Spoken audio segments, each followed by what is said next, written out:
everybody, and welcome back once again. Another edition of Inside the Headset, Week 11, Game 11, and I'm with the head coach of 2A football, Coach Steve Carson, down at Eagleville Eagles. So, Coach, welcome to the show and everything. Before we set the stage, I'd like to tell everybody how we kind of came together, and then we'll talk a little bit about Eagleville. 07, 06, I was on the staff. I was the videographer at Smyrna. And you were the offensive coordinator and helped with the offense and helped win those back-to-back state championships. They're good players. A lot of fun. A lot of fun. Yeah. And we got to go to the Blue Cross Bowl twice and came away with a couple of rings. And then end of 07, you was very professional as you left the high school. You let everybody know, I think it was our first round of the playoffs. After week 10, this job became available. And you let everybody kind of know, I have applied for the job. You told the administration and staff, and I think I might, take a run at this job. You became the head coach of the Eagleville Eagles, which is 2A down in Eagleville. And you've been here, and your first season was 08. And then we fast forward, and now we're in the fall of 2014. Yeah. It's time. And I think you had a small child then, and I guess that child has grown a little bit. Grown a little bit and added another one to it as well. Well, there you go. There you go. A lot of special things happen in Eagleville. Yeah, it sure has. So to those that don't know, we're in West Rutherford County, and you just spoken. We're right at about 15 miles. About 15 miles from the interstate. Okay. Talk a little bit about the community and just where we are, so the people that can understand. Yeah, it's a. I'd always coached at a larger school, and this job came open. And you mentioned when it came open, I'd actually told the people here that I wanted to interview for the job, but I wouldn't interview until after we're out of the playoffs. I said, if we get beat in the first round, I'll interview the next week. If we win the whole thing, I'll interview after that. I wasn't going to interview during while we were in the playoffs, But this job came open. I've always had good athletes out here. Basketball's always been really, really good, and just kind of talked to my wife about it a little bit, and thought, there's a chance to land at a good school inside Rutherford County. Don't have to move.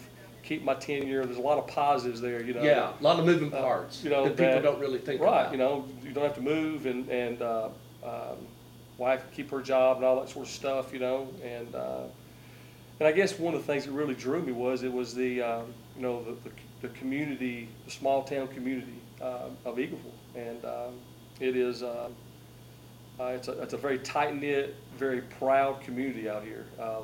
They keep up with their school about as well as any community I've ever been around. They know people in this community. They know what's going on in the classroom. They know what's going on in the practice field, on the practice court. And they keep up with it, and it means. We're talking a population of. You're talking about of Eagleville? Yeah, I'd say probably about 500 people, if that, maybe a little less. The census said it was right around 600. Okay, so right pretty close to it. It's right around 500, I think, and got 412 kids in the high school here. And how many usually graduate from Eagleville High? I think we had our biggest class about 2 years ago, and I think it was 100.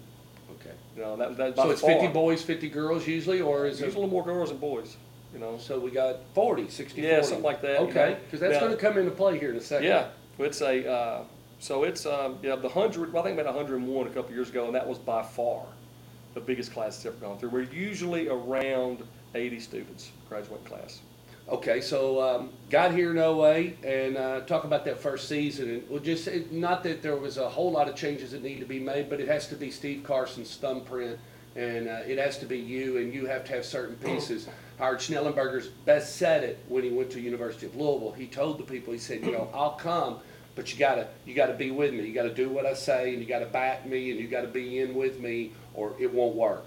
Yeah, well, Howard had a little more pull than me. I couldn't come and exactly say That, but Miss Holton was the one that hired me as a principal, and she certainly let me come in and do things like I wanted to do. She gave me the freedom to hire, and was, say freedom. She allowed me to hire, 5 brand new coaches to come in out here. Great. And they've all. And it takes coaches. That's what it takes. It takes players, and then it takes, great assistant coaches.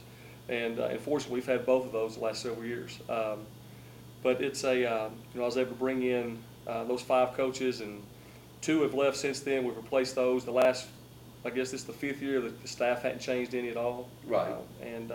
that continuity really helps. Yeah. And so it was adjustment coming from a bigger school to a smaller school, and that first year's team, probably had as good as athletes as we had since I've been here, but we'd had them for basically a short period of time, and played a really tough league that year, and struggled to a 4-6 finish, and it was that was disappointing. After being smart those last 2 years, you're not used to that, And you thought maybe, whoa, did I do the wrong thing? Yeah, or yeah. because everybody, you have doubts. No doubt. You're and human. so it's but I never really thought that. It was, I just knew that it was, there was a lot of work to be done. But I knew that eventually, we could end up being good at being competitive simply because of the administration then and the administration now. They fully support anything that I want to do, and you couldn't ask for a better administration, better community support than what we have here. Crowd-wise, as compared to the other schools you play against, Eagleville support you? People come out? Oh, it's you come to a home game here and it's packed. We've even talked about at one point possibly having to add a few bleachers to our home side, because especially early in the year when it's really hot. It can get. I know my wife and Coach Pip's wife was talking about how when it's just brutally hot early in the year, it's miserable. Right. In the stands. Oh, it it's is jam packed in there. Those metal bleachers. Draw a lot of heat. And so I think that might push some people away early in the year, but it's even when we were struggling, our stands were full, and then the last 3 or 4 years it's been standing room only. That's great support. Okay, so how many players are usually on the team when you start and finish? What kind of numbers are you running? Well, when I first got here, we had 42 kids on the team, and we peaked out. The last couple of years, we've been at about 76. Wow. And we've had a few. The numbers dropped down a little bit this year, but now progressively each year it's gone up each year to where.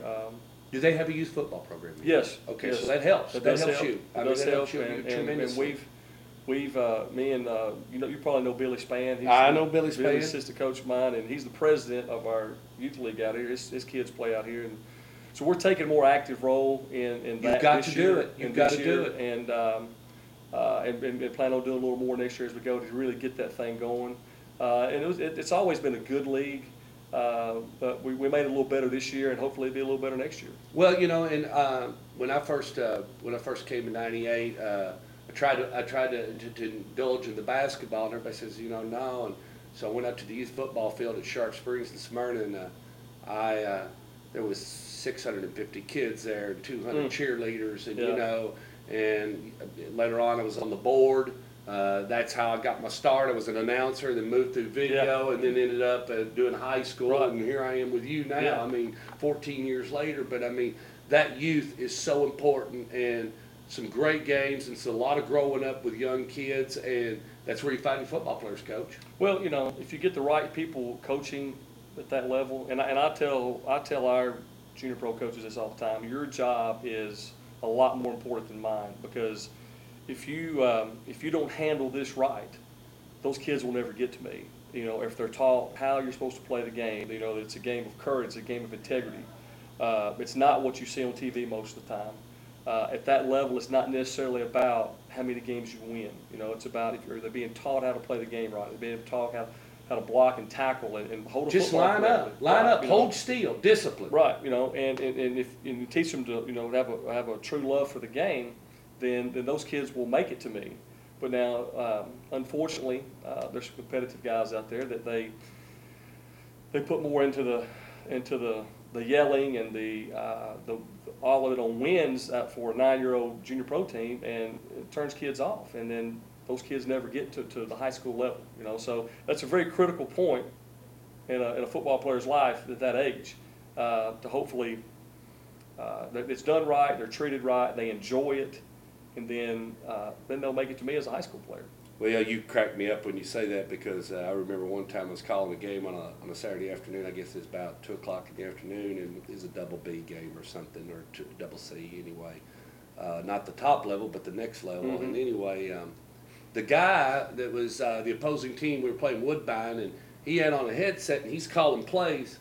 he's across the field calling, his team's over there, and he's calling from basically our booth. And he's got a book about that thick. And he's calling Raider left, strong right, and I mean all this, and Mississippi dump, and Right. all these wild plays. And by the end of the game, he was running through the book trying to make these calls, and he's talking. And one of the guys says, "Hey man, who you talking to?" He says, "Over there to that guy." He says, "He done put that headset down about 10 minutes ago. He ain't listening to you." So you know. Well, I think my coaches do me that way sometimes too. Let's talk about your bracket. You got to the playoffs, got to the money games and everything, and looking at Jackson County, 6-4. Jackson County, it's have to go up there, and they remind me a lot of us. You know, not a whole lot of speed. You know, well coached. Their kids play hard. They're really good up front. They're physical up front. That's going to be a challenge for us. And you know, I think it's a game. If we go up and play well, we have a chance to win. You know, and it's we're, you know, this team this year for us to be for all the injuries and stuff that we've had, for us to finish 6-4. It's been a good year for us, but I'd like to go and make it win a few more anyway. Who's the best team in this bracket? Who's a team you really like to watch, and you saw them play, or you competed, or you've seen a little video, and you can just say, you know, Stork, they're going to be. I mean, if you meet them, if you see them on the road, in our quad, you know, I'd have to say, you know, Trousdale County's probably. Traditional school has won many rings, many gold balls, and they'll be tough. In our quad, I think they're probably the most talented team. The money team. Yeah. And but you know, Middle Tennessee Christian is they have some athletes, and they do what they do on offense. They do very well, and they can cause people problems. You know, I think. Oh well, if we win Marion County, I think probably. Talk to, you know, Marion County may be the best team in that quad this year. I forgot about them. That's who, if we win, that's who we have to play. They're 9-1, got beat by, I think, a 4A school maybe. Very talented, play a bunch of seniors. All these kids were all started as freshmen there. And brought in a new coach, Ricky Ross, I believe his name. Done a fine job with them. And so, you know, if I had to put money on it, I'd say it's a toss-up between Marion County and Trousdale. Well, and if there's anything else you'd like to say to the fans or Eagleville or to people or anything besides, are you host? You got to travel, so you got to put the Eagleville Eagles on the road. Yeah. But, and that'll be at 7 o'clock. So, and how far will that be to the? About a 2-hour drive. So it'll be tough to get the fans, but you'll take what you can get. Well, I'll be surprised if we don't have, you know, a packed stands at our game. They travel well. We went to almost in North Carolina a couple years ago. And I remember that. We had more fans than Copper Basin did. It was packed. I know where Copper Basin is. And it's a neat little trip up there. Oh, it is. It is. Do the Coy. You ain't going fast if you travel along that old Coy. No, you got some nice switchbacks through there. Yeah, and so we'll, you know, I fully expect great fan support, and I fully expect our team to be ready to play. Well, thank you so much for having me and everything, and I don't mind. I'll come down anytime. You've got my cell phone number, and all you got to do is text me, and I'll head on out here to Eagleville. Hey, man, I appreciate you coming, bud. I enjoyed it. All righty. 7 o'clock at Jackson County, Eagleville Eagles. And I don't know the Jackson County, what is there? Blue Devils. The Blue Devils of Jackson County, excuse me, sorry. And if you'd like to find out any more information about Eagleville football, just look them up on the internet. Coach Carson's information's all right there on the front, and we'll see you at the game. Go Eagles.